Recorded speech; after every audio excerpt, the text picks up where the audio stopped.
Kaleshwaram project ద్వారా తెలంగాణలో పంటల ఉత్పత్తి పెరిగింది అని ఎకనామిక్ సర్వేలో కేంద్రమే చెప్పిందన్నారు మాజీ మంత్రి హరీష్ రావు.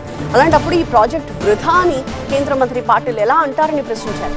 ఈ ప్రాజెక్ట్ని ఎంతో మంది ప్రశంసించారని గుర్తు చేశారు. నా నియోజకవర్గంలో ఇప్పుడు ఈ యాసంగిలో 80,000 ఎకరాలు పండుతుంది. 80,000 ఎకరాలు ఒక సిద్దిపేట కాన్స్టిట్యున్సీ లో పండుతుందంటే కాళేశ్వరం నీళ్లు కావా? పక్కన మారకొండూరులో బంట లేదా కాళేశ్వరం నీళ్లతో? హుస్నాబాద్ లో బంట లేదా? దుబ్బాకలో బంట లేదా? మెదక్లో బంట లేదా? నర్సాపూర్లో బంట లేదా? చొప్పదండ్ల బంట లేదా? పోదాంపై ఏ కాన్స్టిట్యున్సీ పోదాము? ప్రజలను అడుగుదాం, రైతులను అడుగుదాం. కాళేశ్వరం కట్టక ముందే నీళ్ళు వచ్చినాయా? కాళేశ్వరం కట్టినాక నీళ్ళు వచ్చినాయా? పారే నీళ్లను చూద్దాం, పండే పంటలు చూద్దాం, అక్కడ ఉన్న రైతులను పలకరిద్దాం. ఏడికి పోదామో చెప్పండి. ఇవన్నీ రాజకీయ ప్రేరేపితమైన వ్యాఖ్యలే తప్ప నిజాయితీ లేదు.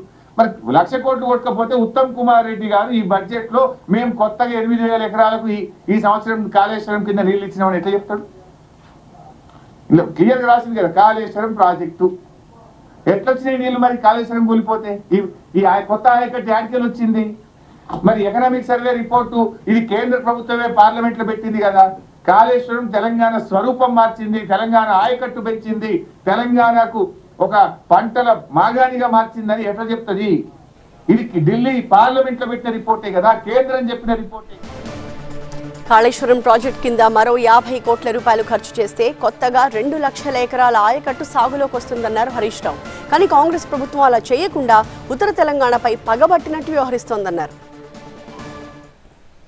ఒక 50 కోట్లు ఇస్తే 2 లక్షల ఎకరాల ఆయకట్టు వస్తుంది కాళేశ్వరంలో. ఒక్క సంవత్సరంలో 2 లక్షల ఎకరాల ఆయకట్టు వస్తుంది.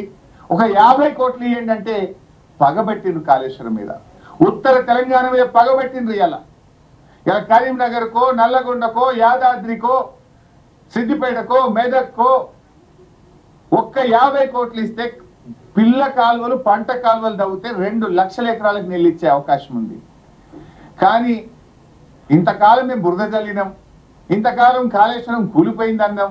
ఈ 50 కోట్లు ఇస్తే 2 లక్షల ఎకరాల ఆయకట్టు వచ్చిందనుకో, మేము చెప్పింది తప్పవుతుందని, తప్పుల పడతామని పగబట్టినట్టు చేసి రైతులకు శిక్ష వేస్తున్నారు. నేను ఒకటే అంటున్నా, మీకు మా మీద పగ ఉంటేనో, కోపం ఉంటేనో, ద్వేషం ఉంటేనో మాకు శిక్ష వేయండి, రైతులకు శిక్ష వేయకండి. ఆ కాలువలకు నీళ్లు విడుదల చేయండి, నిధులు విడుదల చేయండి, కాలువలు దవ్వండి, కొత్త ఆయకట్టుకు నీరు ఇవ్వండి.